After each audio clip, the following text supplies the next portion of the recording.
Soccer Show. I'm Giancarlo Alino, and joined here as always by York Lions master coach Carmen Asacco. Carmen, how you doing? How you doing, Giancarlo? Long time. Doing great. And Carmen, this is an interesting time now. Canadian Championship's going to be starting. What are the preparations like for Vaughan as you guys prepare to, shock the MLS team? Yeah, yeah. It's been kind of putting things together. Uh, lots of a lot of new players, kind of a lot of a new system. So it's coming along. So we'll see. It's coming along, and it's kind of in its infancy as far as where we want to be and kind of how we want to pivot and move forward as a club. But yeah, this should be fun for the guys. Should be a good experience. It's hopefully standard setting, and hopefully we can open up the get some players exposed to the next level and help them grow. Yeah, Kamal Miller was a player there on Montreal. He just recently got transferred the news there to Miami. So what does that mean now that you're seeing players come from the Vaughan system, go into MLS, and now they're being transferred with MLS for big fees there? That's loyalty, but he didn't want to play against his own old club. Place to get me out of here. I'm not playing on. So yeah, good for him. Good for him. Good for Kamal. It's a step for him. We don't know what's going on in the back room at Montreal but Inter Miami seems to be a very ambitious club, obviously. I think Kamal is obviously we've seen his impact on the Canadian national team and last year's Montreal team. I think he'd be an asset to any team, and we're happy for him. We're happy for him to move forward, and he'll definitely bring a next level of intensity to that group. And just even talking about the Canadian Championship, we have a few matchups here. York United, Vancouver, the new CPL side. So, what are your expectations for this new Vancouver side? Do you expect them to go right out the gate, be a top club, or do you think there's going to be a little bit of growing pains there, kind of like Atletico Ottawa? I think there'll be some growing pains. I think that I think they need to get it right as far as they brought in the big Mexican striker that I think will make an impact, but it's not one player that's going to make the biggest difference. I think they have some players there with CPL experience, but I think it's going to be a progress. It's going to be baby steps, and there's some players there that were in League One or U Sport and had an impact. So we'll see where they're at. I do think that there's going to be some growing pains. I do think that the league and they'll have some trouble definitely against those elite teams. But again, it's just about keeping things under control and trying to exploit those right movements. So their coach is a very experienced coach, and their crew, most of them coming from Pacific with Stuart Neely on the technical staff as well. So I think that that will definitely help. But it is definitely going to be a learning curve as far as learning the pace of the game. And I think that York United, they may have some injuries or whatever, but I think it'll be a very good test for both teams. You mentioned they're York United. They kick off at York Lions Stadium on Sunday against Valor, and this is going to be a team where last year their depth was tested. It was a little thin there with all the injuries. A lot of teenagers had to come in on short notice, and now this year everybody's going to be ready to go. Babuli in a full season, and Ozazi De Rosario looking to get that golden boot. So what are you expecting out of this team this year? Yeah, I think you just mentioned the two major players in this group. I think they need to be at their best. And I think, to be fair, De Rosario's ready to break out to the next level. I think he's probably, if not the best striker in the league, he's definitely one of the top three. Uh, I mean, I had a chance to play against him in the winter as well, and he's explosive. He's got individual gifts. He's a great finisher. I think that he's almost ready for the next level, and obviously Babuli, when he's on stride and when his body's working, he's again another one of the best attacking players in this league, and he proved it with Forge, and he proved it last year. Nominated for MVP of the league with a short time spell, but he made a massive difference to that group. I think the question marks there are, they lost some character players in Ensa and Isaiah Johnston and Rogers' fitness and Petrasso's fitness, all those players, and apparently the Australian center back isn't fit right now, but he's an important piece of that. Paris G and Dos Santos, massive pieces for that group. But this is a team that should be, if healthy and if at 100%, should be fighting not for a playoff spot but for I think they're ready to fight for the top two in that league. Yeah, I agree. And just even like some of the players there that we haven't seen in a while, like Austin Ricci, it's been a tough battle for him remaining healthy. Like he got a bad injury, then comes back, gets injured again. A lot of promise there with him. Like, do you think this could be the year where everything goes on track for him health wise and he could be making a massive difference for this team? Knock on wood. We all love Reach. We all want to see him be successful, and there's no one that deserves it more. Last time he kind of hurried his recovery. He hurried his coming back, but I think he's going to be a little more practical and pragmatic and come back. I think we should see Ricci at his best probably by middle May. Hopefully he doesn't rush it again. But from all reports, he's strong. He's had a good preseason, and he's not going to let the excitement come over his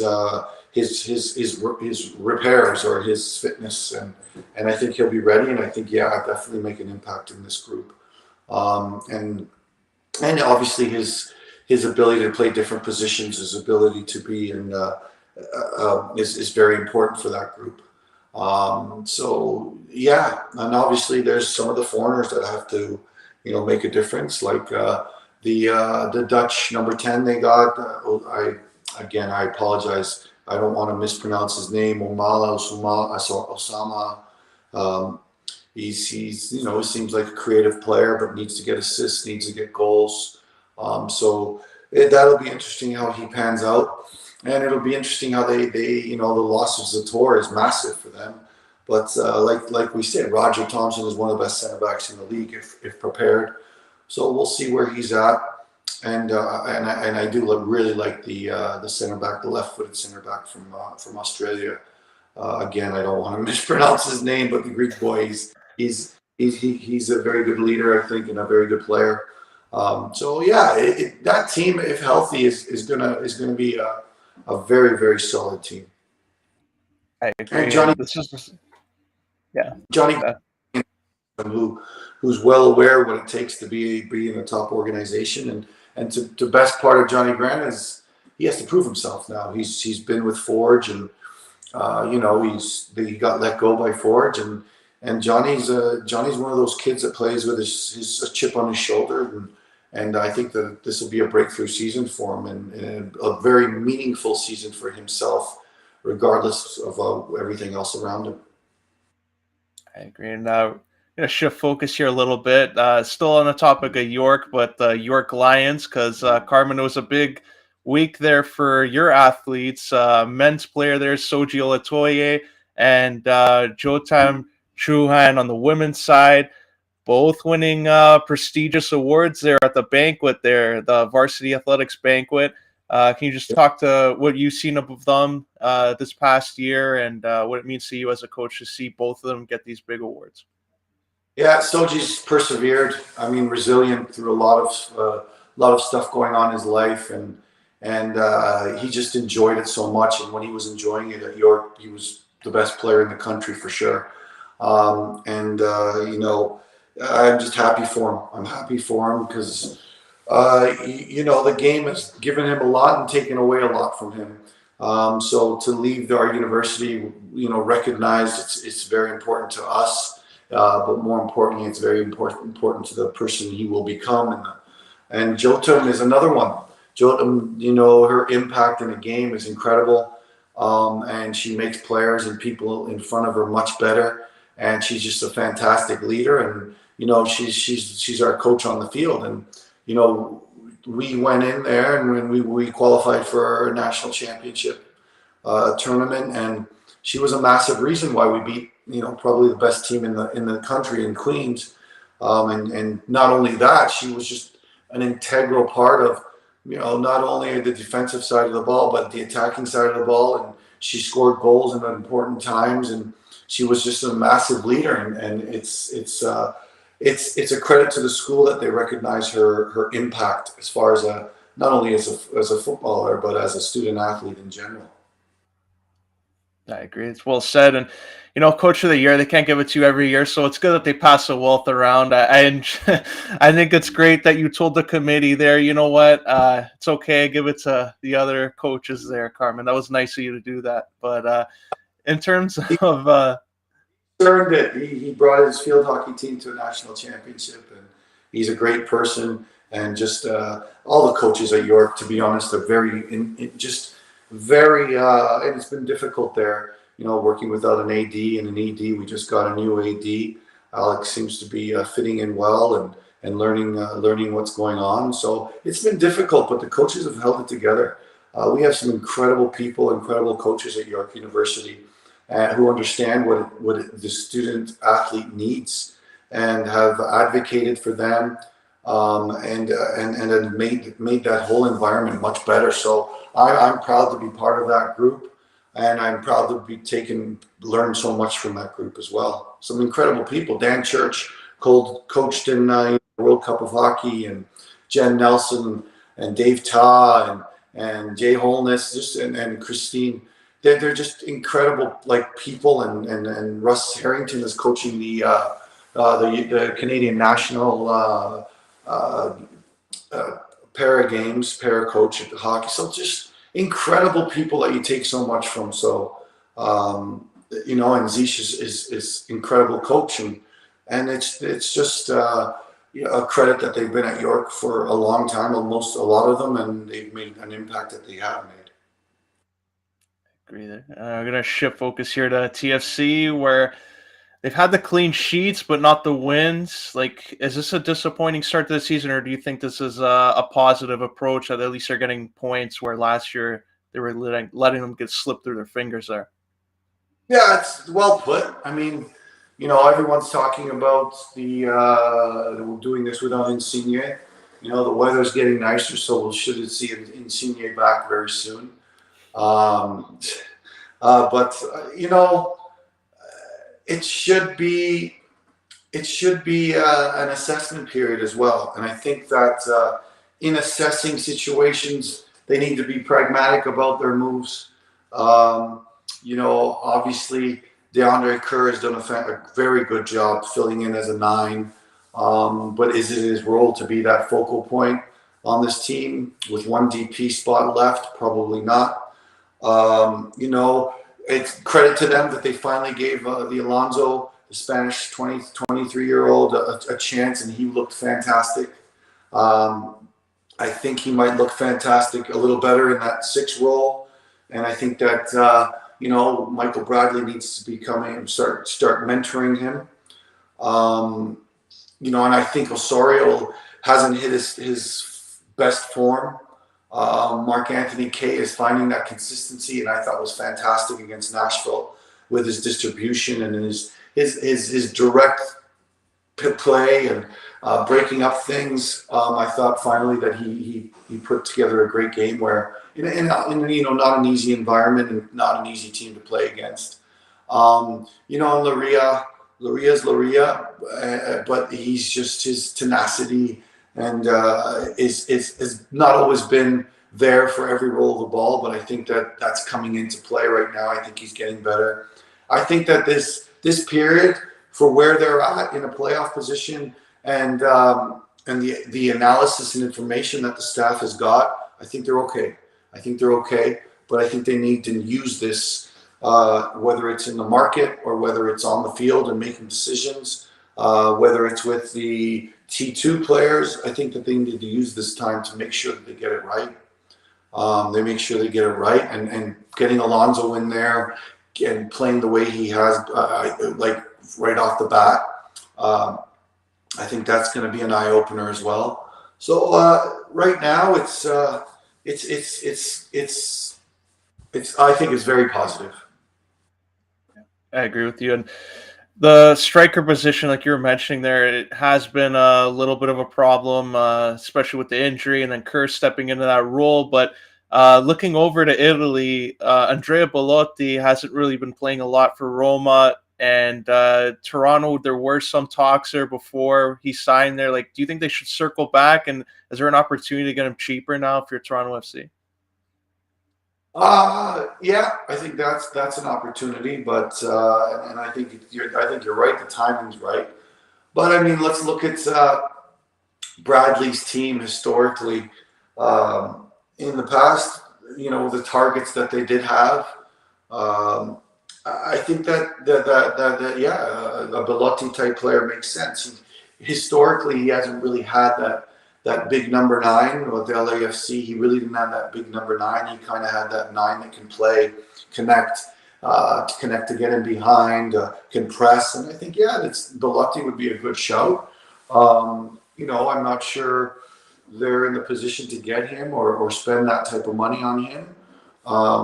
I just think that they need to hit a home run right there. They need to hit a home run and make sure that they get it right. Not that Jimenez was a bad choice, but it probably wasn't the best choice at the time. And we're also waiting for Insigne. Insigne will be a difference maker, and if we get a number 9 that's going to score goals, whether it's a foreigner or what they have, Insigne is going to open up a lot of opportunities for that number 9 to get goals. And just even on that, like Shaquille Marshall-Rudy did get his opportunity. He thrived in that opportunity. Jordan Peruzza, though, still hasn't gotten that opportunity. Do you think they're making a mistake here by keeping him all too long and not really taking advantage of this time? Well, I mean,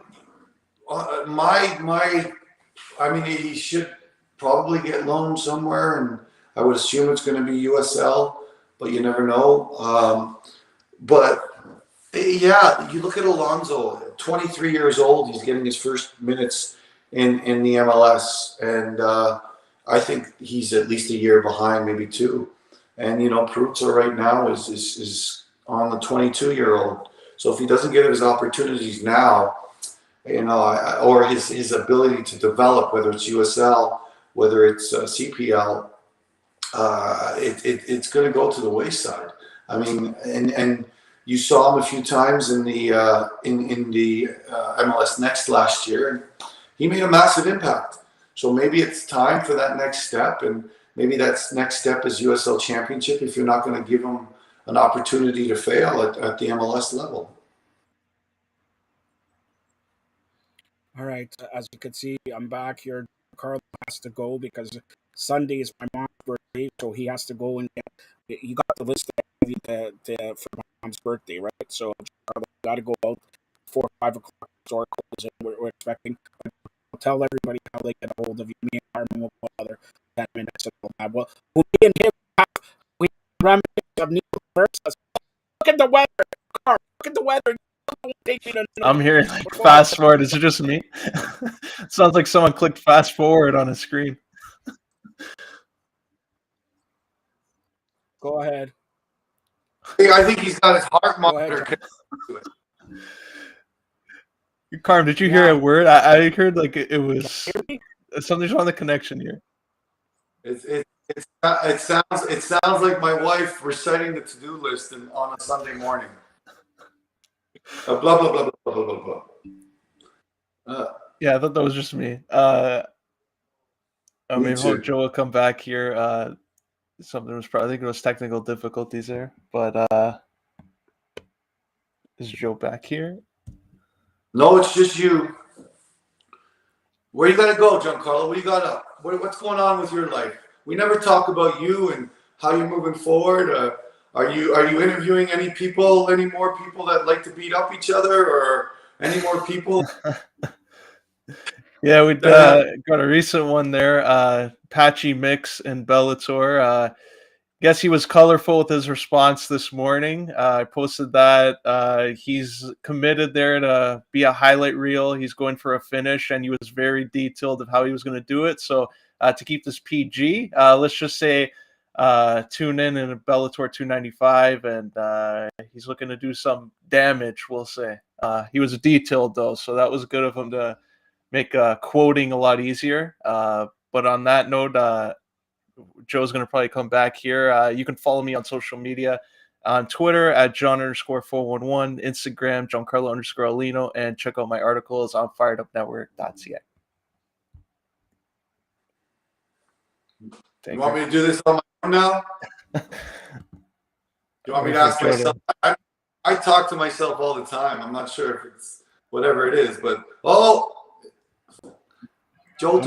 Fast Joe is back. All right. Hey Joe, how you doing? All right. Can you hear me now, John? Back down. You're back down. You're still up. All right. Anyways, can you hear me now? It's me and you. Can you hear me, Carm? I hear you, Joe. Hear me or no? You hear me? All right. So let's get quickly before I don't know what's happening. All right. So this week they announced that new cities for the Gold Cup, including BMO Field. Let's talk about that. How excited do you think people are going to be around Toronto around the Gold Cup? Yeah, I mean, obviously it's going to depend on who we get, and obviously everyone's excited to watch Canada play. So that's all good news, and it's another opportunity for Canada to showcase in front of their national city, and the national BMO Field is our national field. So it's a great opportunity to showcase our players again, and just grow the game in general, and just grow the following of our incredible national programs. And what do you think of the other stadiums they have? It's a status quo there, and people are talking about the World Cup. SoFi Stadium in LA, too small. It's all this rubbish, or what? It's soccer. They're gonna find a way. It's LA to play the World Cup of soccer in LA. They're gonna find a way, anyways. We're talking about 3 years from now. I mean, you look back to 1990 on the spectacle that was. We're in North America. We embrace the world. We embrace entertainment. We know how to entertain. We know how to get things done. And obviously the U.S. Is a soccer country now, top 10, 15 in the world. So I'm not worried about any problems or the size of the field or anything like that. I think it's going to be an amazing spectacle. Obviously, they've learned from everything that's happened in the past, both good and bad. So I think that this will be the standard-setting World Cup for the next ones coming. And as far as the value of entertainment, as far as the value of, I think it's going to be one massive party festival that's going to be surrounded by some great games. I know you guys with Giancarlo talked about a little bit about the EPL there, but specifically a lot of people in Toronto, and one in particular, who I'm getting to, talks about Chelsea all the time. Chelsea. Now they fire the coach, they're bringing back their coach, or what, and they're losing games. And what's going on with Chelsea since their owner was involved in the schmoz with Russia there? Go ahead. Number one, they should have never got rid of Graham Potter. It was the infrastructure and the system, of buying players and buying more players, and at a youth level, 32 players and getting some work done that way is okay.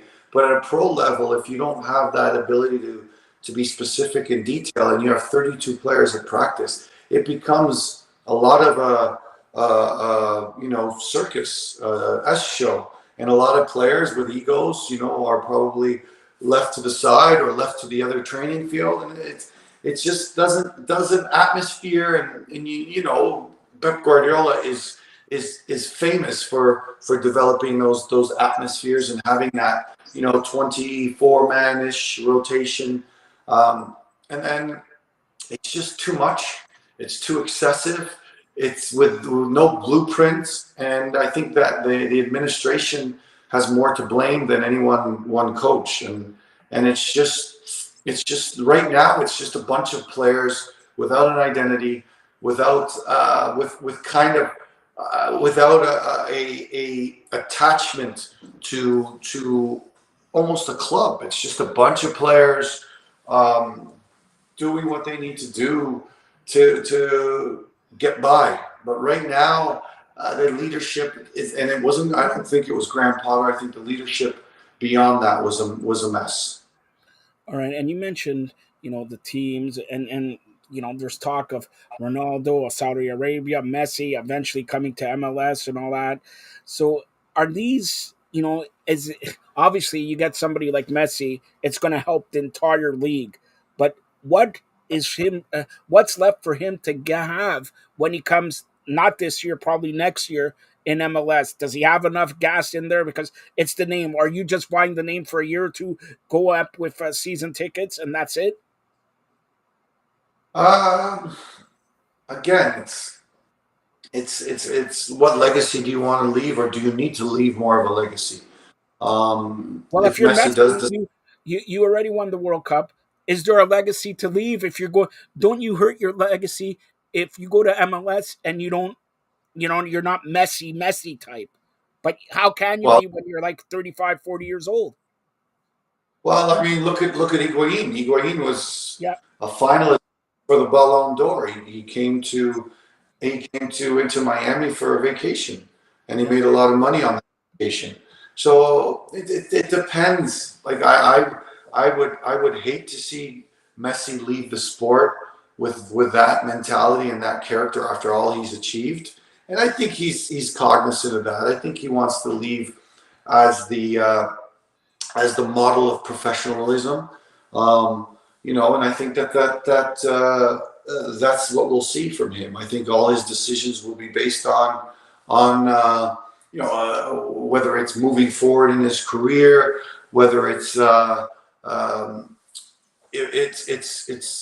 finishing with integrity. I think that's going to be important to him. So I don't think that he's going to do anything without that in mind. And you've seen too many examples, good and bad, of players that have left, kind of out of sorts or not at their best or even close to their best. So this is the next question is sort of a two-part question. How are players looking at MLS right now? Because I'm going to say MLS North America. Are they looking at a viable option, or are they looking at as it okay? I signed there to take my vacation, or is it I? The next question is, in your estimation, the EPL's number one is La Liga, Serie A, Bundesliga, 2, 3, 4, and then comes MLS. Where does MLS? Is it low in the ranking, or go ahead? Low in the ranking. Yeah, I mean, I'm not sure. I'm not. There was a point.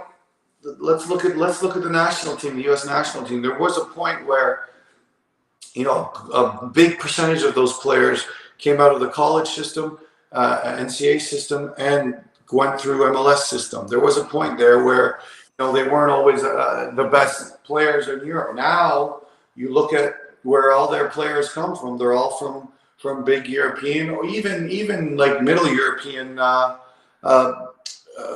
leagues. So it's just a question of optics versus, I think, sometimes reality. Do I think this league makes players better? Yes. Do I think it's easy jump to go from MLS to the Premiership or I mean, look at Laria. Laria is a bona fide, top 20 player in this league, and he went to Norwich and struggled or didn't get on the field at all. So that's a reality. Obviously, that depends on gaffers and it depends on everything else. But then you look at Alphonso Davies, who went from Vancouver to Bayern Munich and was assessed, and his strengths were put into a system right away. And now he's probably one of the top 11 players or 12 players in the Bundesliga. So the MLS definitely has tons of value, but I don't think it's the standard setting for the team, for the players. I don't think that European scouts are looking to have the refined player come out of MLS to the Prem or to La Liga. And then on the other hand, you look at Castellanos, who came from New York City to La Liga and is making an impact right away. You look at some other players that are making an impact right away. So it's not the standard setting, but it's a fantastic developmental league right now. And I do think foreigners are looking to end their career in the U.S. for the level of comfort, the level of although it's one of the less safe countries in the world, but the level of we'll call it comfort is I think a reason they come to the U.S. to finish their careers.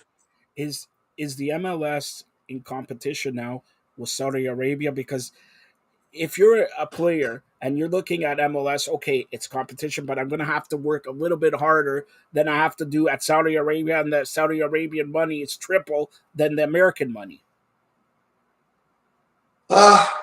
Possibly. I think the international rules are a little bit more difficult in the Saudi league. I think there's. I don't think Is that that up and there's. coming league? Because we talk about Ronaldo. Is that, could you see in 3 to 5 years? Because the reason I mention it is because Live Golf and the PGA and all that, Saudi money. Saudi signed the WWE on a 10-year deal. Saudis are as money, and they want to be as perceived as they got the major league. They do, but it's about culture and infrastructure, which hasn't gone through its growth in Saudi Arabia. Yeah. It's about academies. It's about developing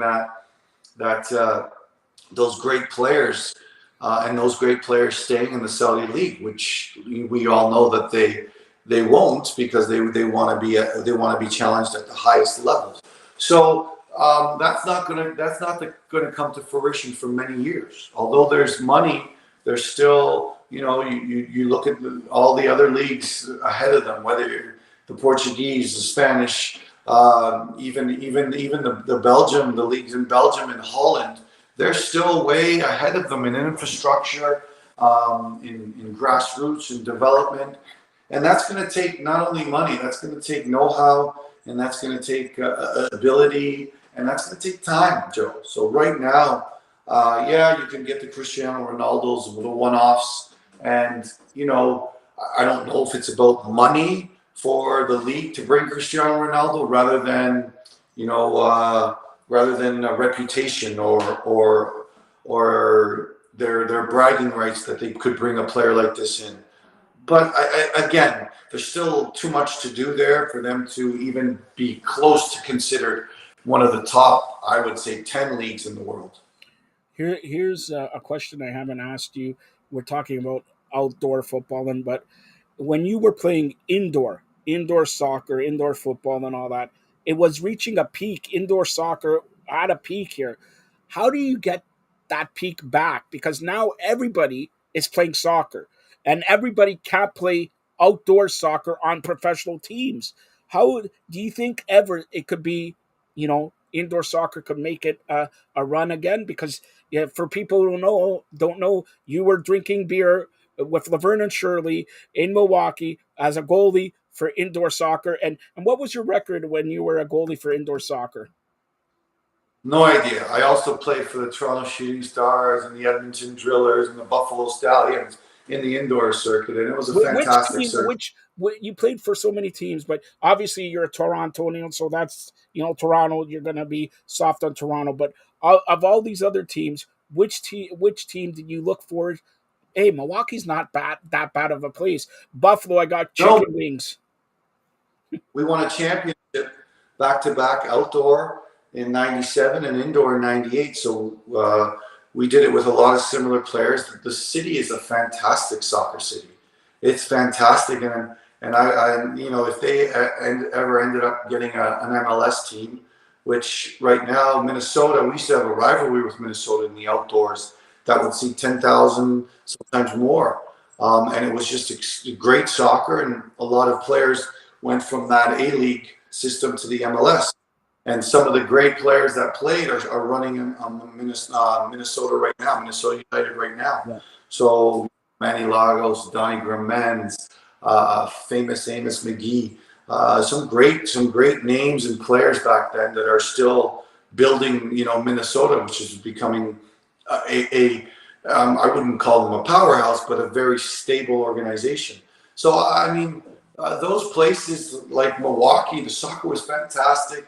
The entertainment value in the game was fantastic, and it was very fast and lots of goals. Except when I was in net, there's usually more goals when I play.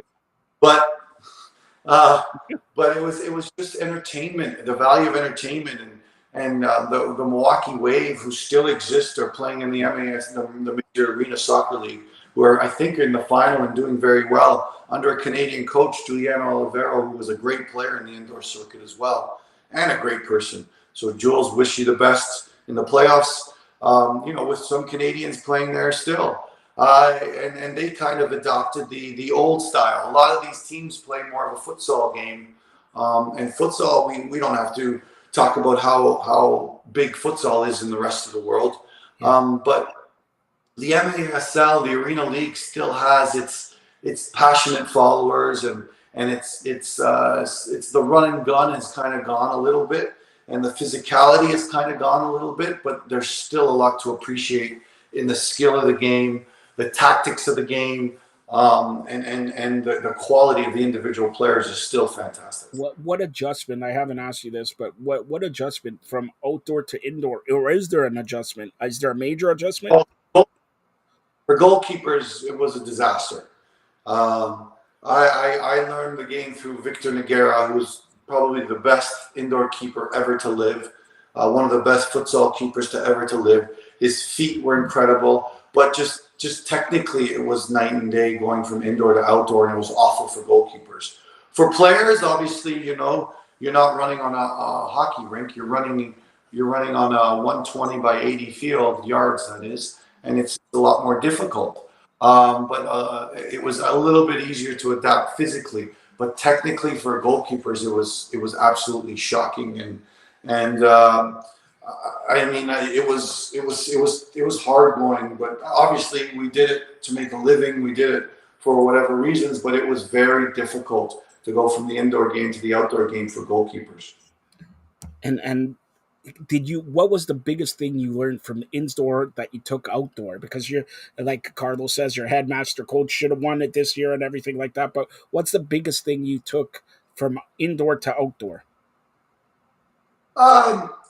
I was with an incredible group at Milwaukee, and it wasn't. And Keith Tozer was our coach at the time as well, and he was very tactical. And I took a lot of intangibles from players like Michael Richardson and Michael King and Victor Nogueira and Rusty Troy. These guys aren't names that not too many people know in the soccer world, but these guys were incredible athletes, incredible leaders, and that was a lot of what I took from that indoor game to the outdoor game. And then I went from Keith Tozer, who was probably the best indoor coach ever to live, to Bob Gansler on the outdoor, who was the best, probably, 1990 World Cup, all kinds of things that he accomplished for American soccer. So I just had the best of both worlds in taking examples of different styles, and just the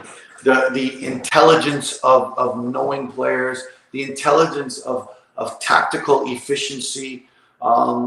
Teams built on getting the most from those individuals. All that stuff was incredibly incredible to learn from, for sure. Do you think that it could take off, especially in Toronto, indoor soccer again? We had a recent example playing in the major arena league in Mississauga. Yeah, At and now I don't know what it's called now. Paramount Fine Food Center, it's called. Paramount Yeah. Center, who so I think it was a bit of a disaster how it was, presented and run. So I mean, it's gonna take. I mean, it's gonna take a TFC Paul Byrne type promoter, Paul Byrne type prognosticator as far as the community is concerned to get it going. But I mean, you look at futsal and you look at the followers of futsal and how they're entering their national championship this week. How popular it is in Ontario. A lot of those things are can correlate to a successful major arena soccer league. But the Toronto Shooting Stars, when I played there, Maple Leaf Gardens back in the day, really didn't have a good following. Was kind of run into the ground by some people that will go unmentioned. And then you look at the Thunder Hawks, who lasted a year in this league with a lot of quality players. And then you look at the recent one, and I don't even remember their name, but they barely last a year because of not only because of the following, just because of the blueprints, the plans. Yeah. It has to be sustainable for 5, 15 years, not just 1 year or 2 years. The sustainability plan, and there's a lot of abilities to be sustainable because of the love and the growth of futsal in this country. All right. So, final question. Enough with soccer. I know you're a big Maple Leaf fan. They head into the playoffs against the Tampa Bay Lightning Tuesday. By the way, I was right. Tuesday, game 1, game 2, Thursday, both games at the Scotiabank Arena. Is this the year they get out of the first round for the first time since 2004? Well, my mind on Tuesday will just be on Vaughan versus CF Montreal. So, my mind's still there, trying to prepare for that. But as far as the Leafs are concerned, you just don't know. Hopefully they get to a game 7 at home. But it's going to come to that one moment, and it's going to come to their big players, Mitch Marner and his incredible season again, and Austin Matthews. Can he be at his best and Tavares? Can they be at their best, when they need to be? And that's going to be in a game 7 at some point. Hopefully they get to that 7 against Tampa. No, there's not going to be 7 games. They're going to win in 5. But listen, Carm, I got to ask you this final question, all right? You're the headmaster coach, York University men and ladies soccer, right? Listen, which is a stupid title. I coach the men and the women at York University. Move on. And a stupid title. You're a coach, all right? Now I made you the coach of the Toronto Maple Leafs. Give me your best speech for game 1 and winning a first round of the playoffs. You're a coach, not headmaster. You're the coach of the Maple Leafs.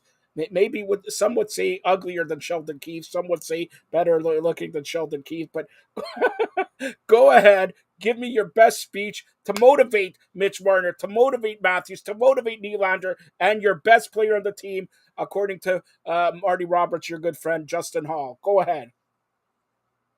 I wouldn't have to say much to motivate that group. If they're not motivated after what's gone on in the history of the Toronto Maple Leafs, especially in the last 5 years, then we've come to the nucleus of the problem. So it would be a silent room. It would be a silent room just with no commentary whatsoever. It would be a look, and hopefully they would understand what it's going to take to win these games. They've failed so many times to succeed. Now it's their time to succeed. Let's see if they have it with them. A little people Amen. told me that the Raptors are going to let go of their head coach, Nick Nurse. Are you up for that coaching position if they do? I hope they don't, but yeah, that was Well, disappointing against. hoping doesn't solve anything. I'm telling you, they're going to get rid of the coach. Will you be in the running for the head coach of the Raptors? Yes or no? No. No. All right. All right. And final question here. Of course, tell everybody about your teams, and everybody should go down to York University Sunday CPL there. York United, big game, home opener against Valor. But go ahead, Carm. Also, the Canadian Championship on Wednesday is going to be a doubleheader at York Stadium. On Tuesday, we're at Montreal, where it's Poodle Stadium playing against CF Montreal. On Wednesday, it's a doubleheader. My good friend Patrice Geyser is coming home to play against Ottawa with Halifax in the first round of the Canadian Championship. The second game, I believe, will be. Don't they know you're on international television? Who calls you? Now we can't hear you, Carm. We can't hear you. So on that note, can't hear you. On that note, go out and support the CPL and support York University this weekend, and go out and support soccer in the Vaughan area and everything like that. Hopefully, can you hear us? No, you can't hear us. All right. There's the new head coach of the Maple Leafs and Raptors, the new head coach of, I'm going to bring back, if there's indoor soccer, bring back the Blizzard. Bring back the Blizzard. All right. That's for Giancarlo Alino. John Nelson couldn't join us today. He'll be back next week. That's the head coach, headmaster coach of. And by the way, Carm, now I'm going to ask you to sing happy birthday to my mom. Go ahead. You never sounded better. All right. Stay tuned for more great programming here on the Fired Up Network.